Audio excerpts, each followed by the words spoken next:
Maria, yes. Oh, hello.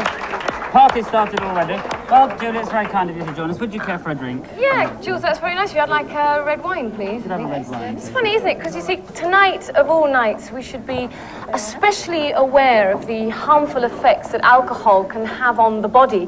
And actually, we're very, very fortunate because we have here tonight with us in the studio an audience made up entirely of semi-professional dipsomaniacs who are going to help us illustrate just what some of these effects are. For example, just over here, we have a gentleman. Excuse me, sir, would you mind standing up for me just a moment? Just turn around and face the camera. I think it could be some help. Now, this man here, yes, that's a very good sign. He is clearly showing the more obvious signs of alcohol. If you just note the rather red face here around the cheeks, the shiny nose, rather blood-stained, and eyes there, the silly clothes, obviously put those on while he couldn't focus properly, the mindless grin that is playing across his face, but more seriously perhaps the long-term medical effects. Now just take a look at his hands here. You see this hand?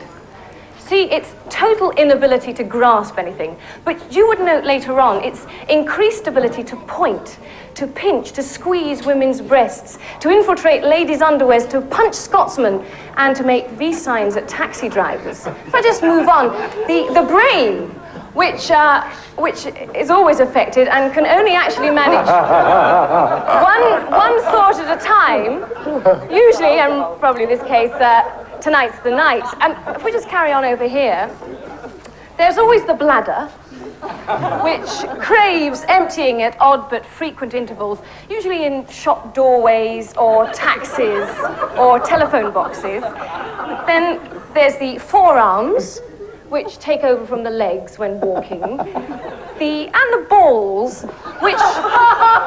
which crop up very frequently in conversation, such as, balls, I was never going more than 30, officer. And actually, on that note, if you are thinking of driving over the new year, please, please, please remember to sit in the front right-hand seat facing the steering wheel.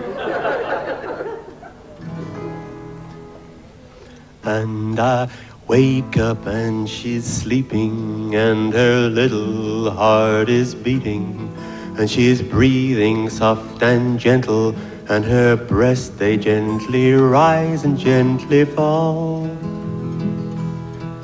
And I think about the night before when we made love upon the floor. It's been 10 years since we were wed, but still it's paradise in bed, 'cause I love her. And I get up and I wander to the kitchen where I make her some coffee, and I wake her to tell her that I love her. And she looks at me and says, "Who the fuck are you? Who the fuck are you?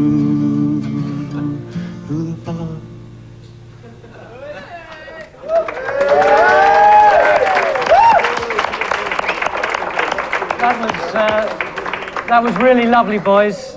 Thank you very much.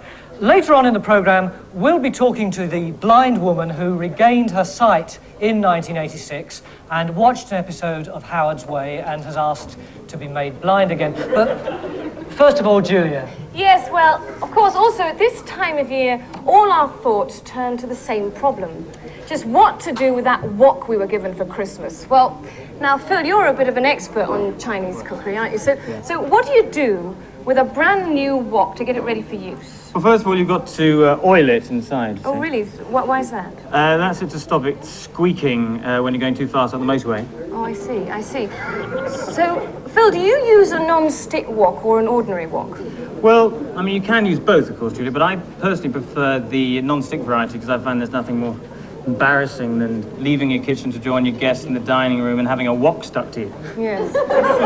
Do you have any other little helpful hints or tips? Yes, I mean, actually, the most important thing to remember, probably the simplest thing to remember about the wok, is remember never to shit in the wok. Oh, I thought you could. Ah, well, that's quite a common misconception. Oh, you see, I always do. Well, that's probably what's ruining the taste of your Chinese food. Well, Phil, thank you very much for those handy tips. Pleasure. Later on, we'll be asking a very important question, Gareth Hunt, actor or rhyming slang. But first, over to Jools and Jimmy Ruffin.